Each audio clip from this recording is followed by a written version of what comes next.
आज माननीय मुख्यमंत्री अत्यंत थोड्या वेळाकरता जरी जळगाव विमानतळावरती आले होते, त्यावेळेला मी खासदार म्हणून त्यांच्याशी प्रत्यक्ष बोललो।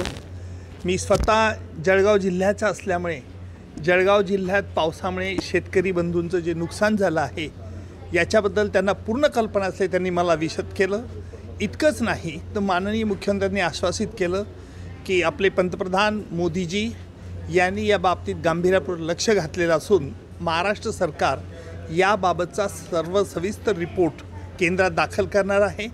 त्याप्रमाणे शेतकऱ्यांच्यासाठी देखील केंद्राकडून आपण लवकरच मदतीची अपेक्षा करत आहोत आणि मला खात्री आहे की मोदी सरकार निश्चितपणे महाराष्ट्र सरकारला मदत करेल।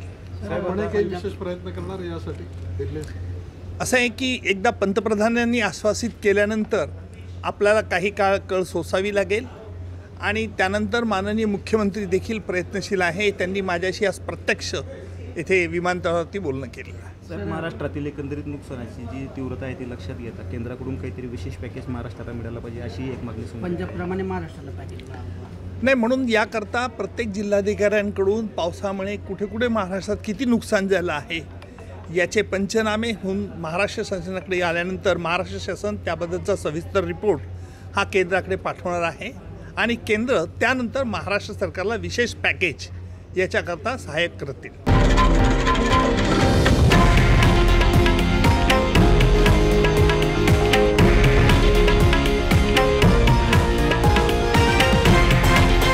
हे आहे देशातील नंबर 1 न्यूज नेटवर्क आणि आपण पाहत आहात TV9 मराठी, एकमेव।